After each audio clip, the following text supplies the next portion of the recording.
Je suis Françoise Genova, je suis astronome, directeur de recherche au CNRS, et je m'occupe depuis longtemps du partage des données scientifiques, d'abord dans ma discipline, et ensuite ça s'est étendu à plus ou moins l'ensemble des disciplines scientifiques. Je participe depuis le début à l'aventure de la Research Data Alliance, et je suis actuellement avec Francis André, le coordinateur du nœud national RDA France, depuis le 1er mars de cette année.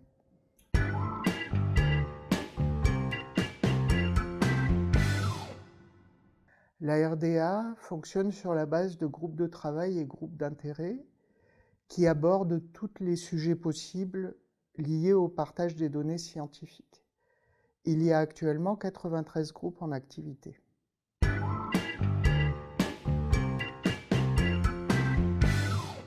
Les groupes de travail ont 18 mois pour proposer des recommandations qui soient implémentables. Les groupes d'intérêt sont plus pérennes. Ils peuvent travailler sur des enquêtes, proposer des guides de bonne pratique ou réfléchir à des thèmes plus focalisés qui puissent être traités par des groupes de travail.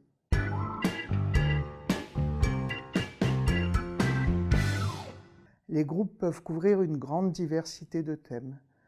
Certains sont des groupes organisés autour d'une discipline qui discute de comment partager ces données à l'intérieur de la discipline. D'autres discutent de comment citer ou publier des données. D'autres ont des thèmes beaucoup plus techniques. Il y a aussi des groupes qui regroupent des personnes par leur centre d'intérêt ou leurs compétences pour discuter de leur participation au travail de partage des données scientifiques.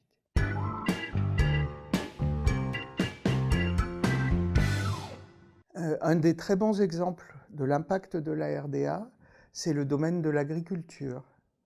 Les collègues qui travaillent dans ce domaine, en particulier des collègues de l'INRA, ont immédiatement compris l'intérêt de la RDA pour discuter du partage de données dans leur propre discipline comme forum international et neutre. Ils ont créé dès l'origine un groupe d'intérêt agriculture qui a proposé un groupe de travail sur les données du blé dans le cadre d'une initiative internationale qui s'appelle l'International Wheat Initiative. Ils ont ensuite proposé un groupe de travail sur les données du riz, puis sur les vocabulaires et la sémantique de l'agriculture, et enfin sur toutes les données qui viennent des appareils qui recueillent des données dans les fermes qui sont de plus en plus divers et présents sur les fermes. Actuellement, ils travaillent à proposer un groupe sur comment apprendre dans ce domaine-là aux gens à partager leurs données. Dans un domaine beaucoup plus technique, un autre groupe a préparé des recommandations pour pouvoir citer des données évolutives. Ces recommandations sont adoptées par de nombreux groupes qui ont des services de données dans divers domaines scientifiques.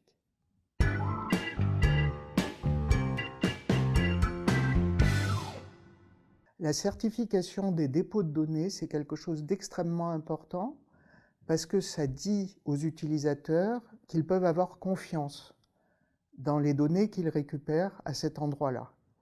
La RDA a joué un rôle vraiment important dans ce domaine parce qu'il y avait deux cadres de certification de base, l'un qui s'appelle le Data Seal of Approval et l'autre le World Data System, qui s'adressait à des communautés un peu différentes au départ, mais qui commençaient à avoir des membres en commun.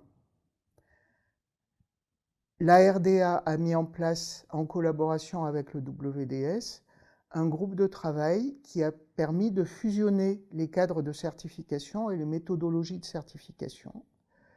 Le travail a continué après la fin du groupe de travail et la publication de la recommandation, avec la création d'un cadre unique qui s'appelle Core Trust Seal, qui est en place depuis le début de l'année 2018.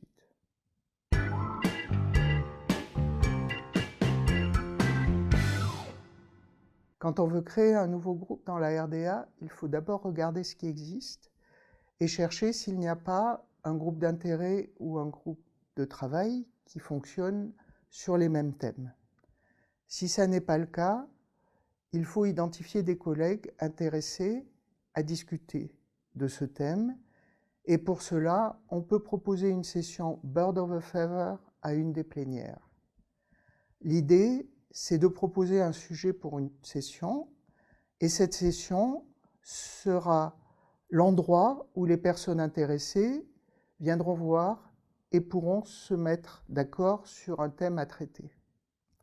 Ensuite, il faut faire une proposition qui regroupe des informations sur les objectifs, les activités et la manière dont le groupe s'insère dans les objectifs de la RDA.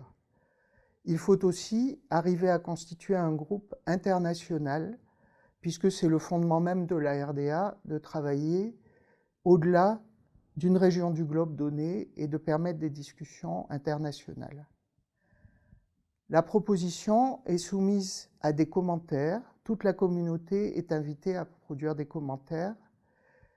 Et elle est aussi soumise au Technical Advisory Board, qui émet un avis. Quand l'avis du Technical Advisory Board est favorable, le Conseil donne son accord au démarrage du groupe.